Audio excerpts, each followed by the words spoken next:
quelle situation. bu fekkente ni le gouvernement sort à la suite de la manifestation xamante ni am na fi le 20 le premier le 2 ak le 3. bu fekkee ne dañ si adressé wu sama premier constat mooy li ñu war a njëkk a def mooy ñu présenter encore ces condoléances keroog waxoon naa ko fi te tamit naa si insister waat. est-ce que bu ñu génnee lan la ñu tuum baaraam est-ce que wax nañ directement ñi xamante ni ñoom ñoo fi ñàkk seen bakkan est-ce que wax nañu ci loolu. dañu ko def au troisième point. Est-ce que matériel moo gën doomu aadama. loolu dans ce cas ñoom bu fekkee ne ñu ngi koy ciblé dafa nekk loo xamante ni c'est mal parti. jamono jii ñoo xamante ni ñoom ñoo ñekkoon seen bàkkan ay doomu Sénégal lañu dañoo war a njëkk a taxaw def 1 minute de silence ngir ñoom. dañoo war a taxaw ngir comment il s'appelle présenter seen condoléances au nom du peuple.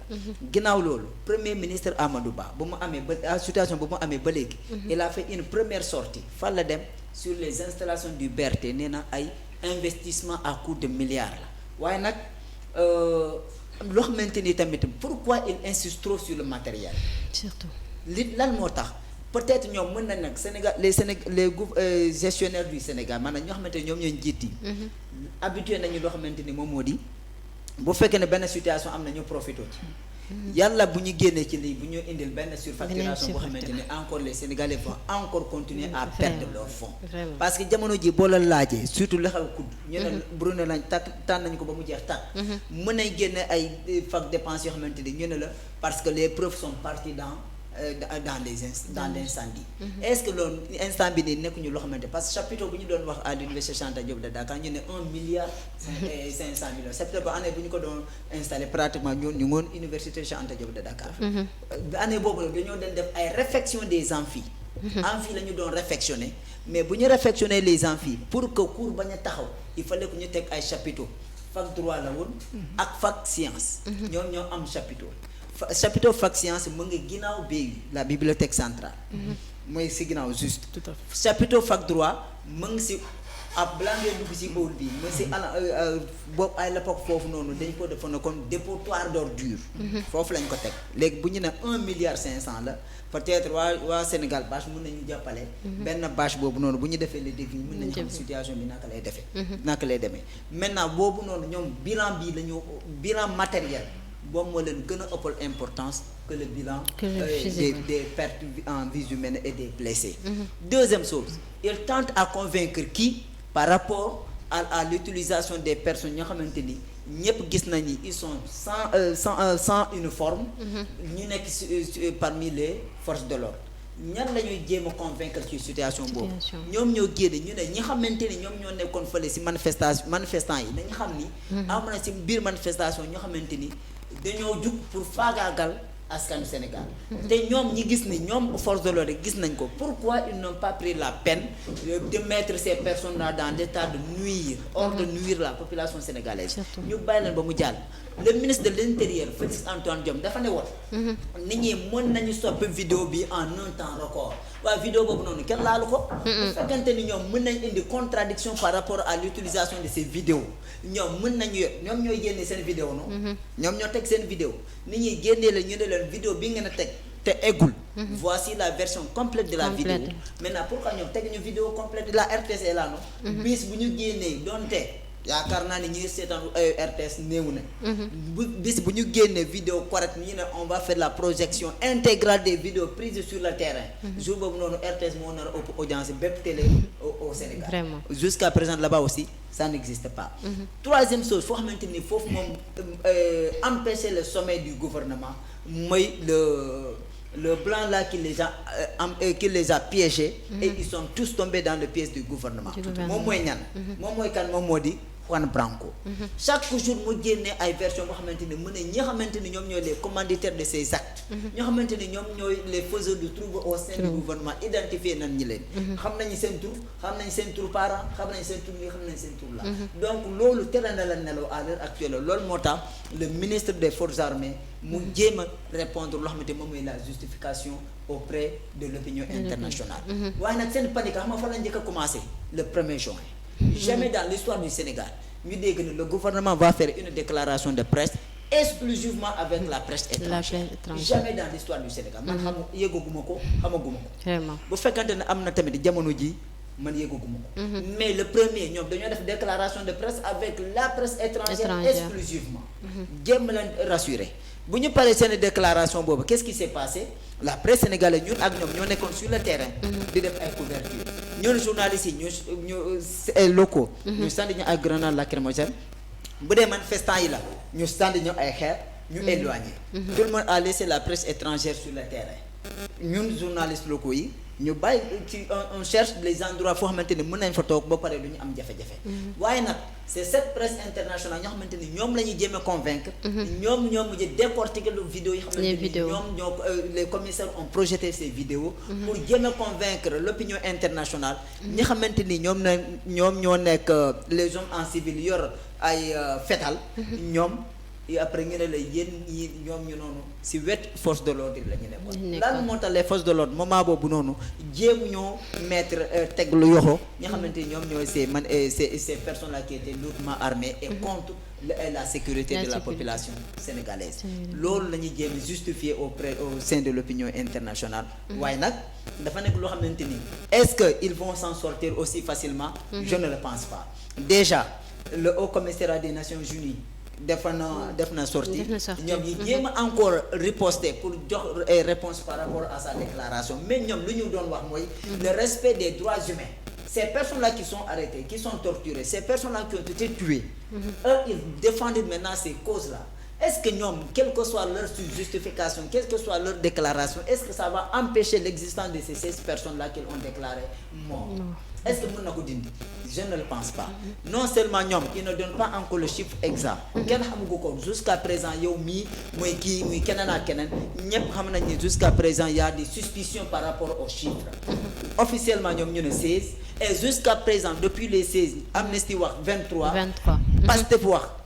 26 mais jusqu'à présent ils sont pas sortis pour faire une déclaration officielle pour donner maintenant la situation totale la situation finale de ces événements 3 jours de manifestation Sénégal ñëpp doyal ku nekk dina kañ lay jeex alors ñoom après les 3 jours de manifestation en un temps record qu'est-ce qu'il doit faire puisque jot nañu tëj ay signal télé jot nañu couper les réseaux sociaux il doit faire quoi maintenant faire le bilan de ces journées wax nañu yaa 500 manifestants 500 interpellations 500 interpellations am na ñoo xamante ni seen yoon nekkul si kii manifestation bi teg nañu leen loxo est-ce que ñoom bu ñu leen libéré est-ce que jotul tamit ñu jox ñu la situation finale maintenant dans les prisons du Sénégal ñii la ñuy jàpp si manifestation yi ñii la ñuy jàpp sur ñii la ñuy tapp sur les faits de crime ñii la ñuy jàpp ni ñii la ñuy jàpp ñu def ñu situation ñu ne maintenant entre temps ñoo xamante ni blessé grave lañu am na ñi si ñàkk seen bakkan wala si blessé grave yi noonu ñu nekkoon en traitement est-ce que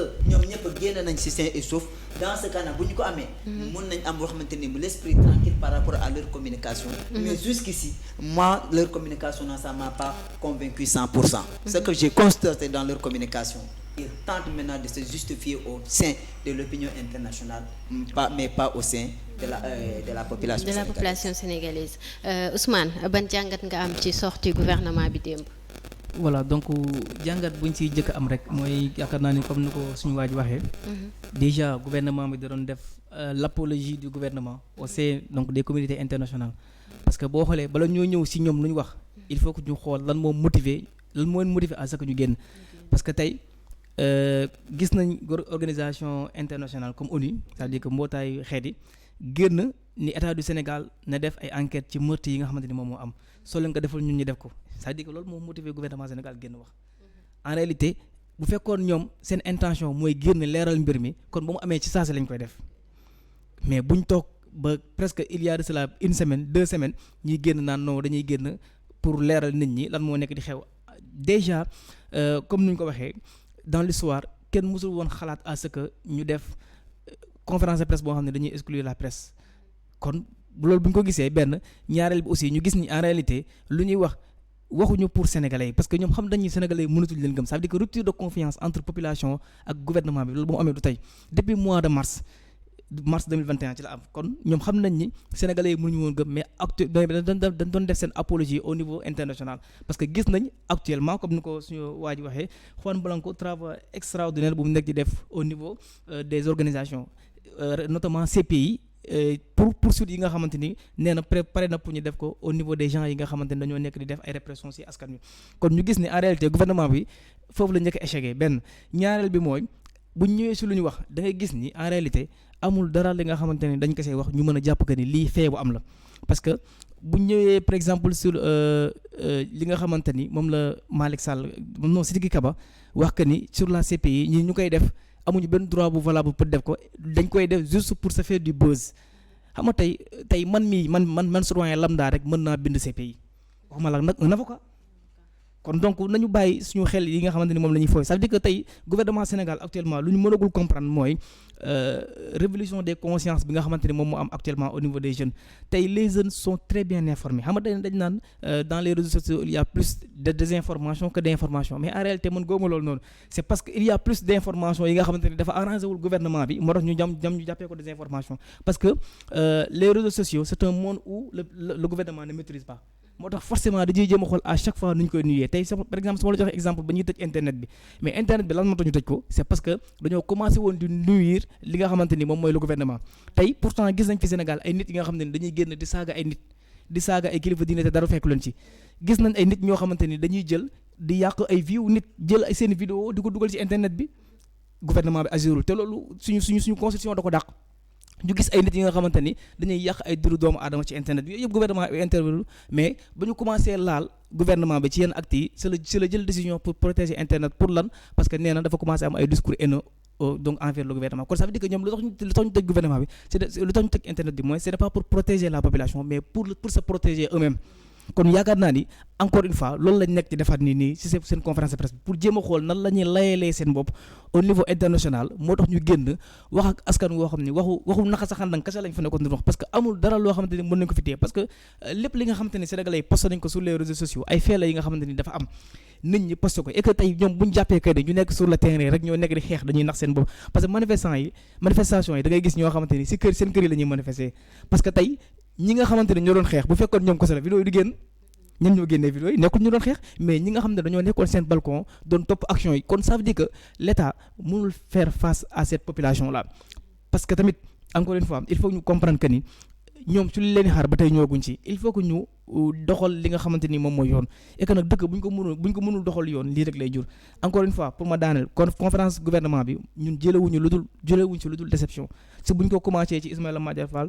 ba ci Sidiki Kaba mi amul kenn ba ci premier ministre amul kenn ku ci wax boo xamante ni sénégalais yi gëm nañ la wala boog dans la majorité sénégalais yi dans leur majorité kon yaakaar naa ni ñoom ñoo war a xoolaat seen bopp parce que tamit koo xam ne daan nga wax nit ñi di la déglu tey Covid bi ba mu fi doog a dugg Abdoulaye Diouf Sarr soo doon wax ñëpp dañuy génn toog di leen seetaan koo xam ne da nga daan wax presque lu ëpp 10 000 personnes di la suivre jamono ji ngay wax 10 personnes mënuñu la suivre kon boo amee esprit tuuti xel yooyu yaa war a xoolaat sa bopp kon gouvernement du Sénégal ñoom ñoo war a def autocritique xoolaat seen bopp xoolaat seen action au sein de la population voilà. jàppoo leen ni am na loo xam ne waroon nañ ko teg ci table bi démb waxtaanee ko te waxuñu ko ci événement juin yi. alors d'abord dafa newoon loo xamante ni moom moo jëm ci la décision de justice moi je ne suis pas trop à l'aise par rapport à décortiquer le discours de Ismaïla Madior Fall parce que je le considère énormément mais à ce niveau on constate qu'il est devenu un intellectuel criminel qui se voile la face lui-même pour ne pas dire la vérité à la population. Comment on dit par rapport à la séquestration de Ousmane Sonko, sa mise en résidence surveillée, il dit c'est un acte administratif. Tout acte administratif doit faire l'objet de notification aux concernés. Bu fekkente ni yow da ngaa def benn demande bu ñu la ko rejeté dañu la war a notifier rejeté nañ sa demande bu fekkente ne dañu lay teg benn gàllankoor fi nga nekk dañu la war a notifier loolu. Maintenant, tout acte administratif qui n'a pas de notification, ça a quel fondement? Le copie du signal de Walfadjri, acte administratif lañu ko de jëlee mais toog nañ 8 jours laata Walfadjri am notification te suñu article 192 dafa ne bu ñu la tëjee rek dañu la war a notifier bu ñu coupé sa signal dañu war a immédiatement notifier sa coupé lii moo tax les objectifs ñu motiver lan moo tax ñu jël décision boobu. Maintenant en parlant de l'acte administratif ça a été notifié par quoi ba léegi kenn gisul notification boobu dans la mesure où fa nga ko mën a comprendre bu fekkente ni c'est un acte administratif le minimum les avocats de Ousmane Sonko doivent être saisis ils doivent être informés mais si aujourd'hui même ces avocats sont interdits d'accès à son domicile cela veut dire que l'acte n'existe pas pour le moment à ma compréhension ça n'existe pas pour le moment fan lañ ko teg ñu ne du décision de justice parce que c'est en rédaction depuis 16 jours maintenant aujourd'hui c'est le 16 juin non le 1er juin jusqu'au 16 juin une décision de justice est en rédaction à la fin de cette rédaction probablement nous allons s'attendre à une encyclopédie qui sera mise sur la table des Sénégalais pour ñu mën a comprendre voici ce qui a poussé le gouvernement ou bien la chambre criminelle a condamné Ousmane Sonko pour 2 ans d'emprisonnement ferme et sa mise sous résidence surveillée lan moo tax jàppuñu ko ils n'ont pas ce courage pour le moment. Maintenant deuxième chose kii dafa ne Ousmane Sonko a fait des déclarations donc mieux vaut prévenir que guérir alors bu fi defee déclaration incendiaire pourquoi il n'a pas été directement appelé à l'ordre? Moi justiciable sénégalais un citoyen sénégalais si je fais un acte ça sera immédiat l'intervention sera immédiate je pense maintenant qu'est-ce qui tarde compte pour ñoom ñu jël ay décisions gis nga xam nga lan moo leen mettre mal à l'aise quand tu fais 2 poids 2 mesures tu seras mal à l'aise pour te faire respecter à un certain moment la loi quand on dit force restera à la loi c'est parce que c'est tous les citoyens qui devaient être égaux devant la loi on doit appliquer la loi dans sa rigueur la loi doit être là pour tout le monde gouvernant gouverner président et ses citoyens tout le monde doit être égaux devant la loi, égal devant la loi. Mais si tout le monde n'est pas égal devant la loi, ça peut créer des frustrations. Maintenant, face à ces frustrations, on constate chaque fois que la tension sera de mise au sein de la population. Et devant ces tensions-là, personne n'est épargné. C'est pourquoi nous, c'est une déclaration d'hier par rapport à tout ce qui a été dit. Il essaie de convaincre l'opinion internationale, mais il ne s'adressait pas à nous. Mais ils n'ont qu'à dire au peuple sénégalais, voici, on a donné une décision criminelle. Si, c'est la chambre criminelle qui a condamné Ousmane Sonko. Et devant la chambre criminelle, Ousmane Sonko n'a pas été condamné parce que la sanction qui est mise sur Ousmane Sonko n'est pas criminelle. Il est condamné pour corruption de la jeunesse. Quand maintenant quelqu'un est condamné pour corruption de la jeunesse, cette peine-là n'est pas criminelle. Le crime, c'est le viol. Et le viol a été écarté. Il faut que aussi Ousmane, comment il s'appelle, Ismaïla Madior Fall ait le courage également de nous dire un peu la vérité. C'est un technocrate, c'est un professeur, c'est un juriste. Tout le monde l'accepte ça. Maintenant, sa position de juriste doit être suprême par rapport à sa position politique. Demain, le gouvernement va quitter. Mais après-demain, qu'est-ce qui sera maintenant lui? Est-ce qu'il aura le courage maintenant de donner des leçons à cette génération? Est-ce que cette génération-là aura le courage maintenant de donner Ismaïla Madior Fall comme référence? Gouvernement bu fi ñëw 10 ans ngay def nga jóge fi. Maintenant, est-ce que 10 ans war na tey yow nga mettre en danger tout ton parcours? Quand je dis mettre en danger, c'est pas sa vie, c'est-à-dire ta crédibilité, ton honneur, c'est ça que je parle. Aujourd'hui, que ça soit Ismaïla Madior Fall, Félix Abdoulaye Antoine Diome, Maître Sidiki Kaba, ñoom ñëpp aujourd'hui, quand ils les interrogent dans leur conscience professionnelle, tout le monde sait qu'ils ne sont pas tranquilles. Lan moo gën a métti Ousmane Sonko, tout le monde sait qu'il est en résidence surveillée. Tout le monde sait que les Bassirou Diomaye Faye et les consorts sont en prison. Mais xam nga lan moo gën a métti ci prison? Prison de conscience. Nga tëju ci sa conscience nga xam ni yow man lu ma nekkee nii baaxul looloo gën a métti. Tout le monde sait que yow li ngay wax nii man ñëpp xam nañ man lu may wax kay man je sais que ce que je suis en train de dire amul ba pare nag ñu ni di ma ko xoolee looloo gën a métti te looloo dal ki xamante moom moo di Ismaïla Madior Fall looloo dal Félix Abdoulaye Antoine Diome looloo dal Maître Sidiki Kaba depuis 2021 ñu ngi ñu annoncé il y aura des enquêtes il y aura des coupables mais là il faut regretter ça c'est pour terminer là-bas quand notre gouvernement part jusqu'à qualifier nos frères et sœurs de terroristes c'est gravissime. Ça doit être l'objet de notre État. Peut-être qui sera contre le Sénégal, on ne sait pas. Moi, les Sénégalais, ils sont ay linguen. Quand on en France, le lapin. Marie Le Pen, moi je le qualifie de lame parce qu'il maltraitait, elle tenait des discours contre les Noirs qui ne sont pas appréciables. Et c'est ce Le Pen-là qui a été reçu par notre président. Alors, si vous devez faire que qualifier les citoyens sénégalais de terroristes, dinañu metti. Mais si ce sont nos propres dirigeants qui qualifient nos propres frères et sœurs de terroristes, de djihadistes, ainsi de suite, ça c'est arrivé au chemin, on ne doit pas en arriver là. Un gouvernement doit protéger sa population parce que le gouvernement est fondé au nom de la population et le gouvernement et l'État est là au nom de la population. C'est la population qui donne sa liberté pour que le gouvernement, un État, puisse garantir sa sécurité. Mais si ce gouvernement qui met en danger la vie de sa population en les qualifiant de terroristes, c'est gravissime et ce n'est pas une bonne idée pour notre gouvernement. Ils doivent avoir le courage maintenant de nous protéger dignement. Maintenant, s'ils ont failli, avoir aussi le courage d'assumer qu'ils ont failli. Et épargner notre sécurité nationale, les forces de l'ordre et de sécurité. Ils doivent avoir le courage de les épargner dans la chaîne politique. La chaîne politique, il le laisse avec les politiques et le gouvernement de Macky Sall, le président Macky Sall avec son Benno Bokk Yakaar doivent se constituer avec les hommes politiques. Dans ce cas-là, nous pouvons épargner le Sénégal de ces troubles-là dont nous vivons à l'heure actuelle. Voilà. Quand ki nga xam ne moom mooy ministre de la justice bi muy wax que ne Ousmane Sonko peut être rejugé. ci lan la sukkandiku wala lan moo waral moom mu wax loolu alors que jamono ji Ousmane Sonko mën nañ ne ni ki démb la jeexaloon li nga xam ne moom mooy appel bi mu waroon def, n'est-ce pas? Alors côté boobu tu sais ce qui est en train de se passer. Ils sont en train de sonder la population et comprendre la réaction de la population. On se rappelle dañoo ne woon lu fi amoon lu fi amati, c'est le président qui l'avait dit. Tout le monde a apprécié.